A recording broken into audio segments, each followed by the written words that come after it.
বাঁকা চাঁদ, শুভ দিন। রমজানের বাকি আর কয়েকদিন। সবাই মিলে শপথ নিন, রোজা রাখবেন 30 দিন, নমাজ পড়বেন প্রতিদিন। শপথ নিলাম আজকে সবাই, রাখবো সকল রোজা। মিথ্যা কথা বলবো না আর, কমাবো পাপের বোঝা। কোরআন পড়ুন, নমাজ পড়ুন, রাখুন 30 রোজা। কাঁধে থেকে নেমে যাবে সকল পাপের বোঝা।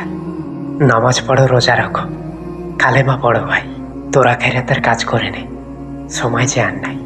রহমত বরকত নাজাত পেতে চাইতে হবে দিনে রাতে। ইমান তোমার রাখতে তাজা, রাখতে হবে 30 রোজা। আসলো আবার রোজা, তাই তো আমার নতুন করে সোজা পট্টি খোঁজা। বছর ঘুরে এলো সেই পবিত্র রোজা, পাপ পূর্ণর হিসাব করে চলবো সঠিক পথে সোজা। জান্নাতে সব আছে কিন্তু মৃত্যু নাই, কোরআনে সব আছে কিন্তু মিথ্যে নয়। এক এক করে চলে যাচ্ছে মায়ের রমজান, কি করে দেব আমরা তার প্রতিদান। ক্ষমার আশায় তাই তো আমি আজও দুহাত তুলি, কবুল করো আল্লাহ তুমি আমার মোনাজাত। আশা করছি আপনারা সবাই ভালো থাকবেন, সুস্থ থাকবেন, আর অবশ্যই মায়ের রমজানে বেশি বেশি করে আপনারা ইবাদত করবেন। আর আপনাদের জন্য অগ্রিম ঈদের অনেক অনেক শুভেচ্ছা রইল। সবাই ভালো থাকবেন, সুস্থ থাকবেন, আর স্বার্থপর মানুষ হতে দূরে থাকবেন। আর অবশ্যই আমার জন্য সবাই দোয়া করবেন। টাটা।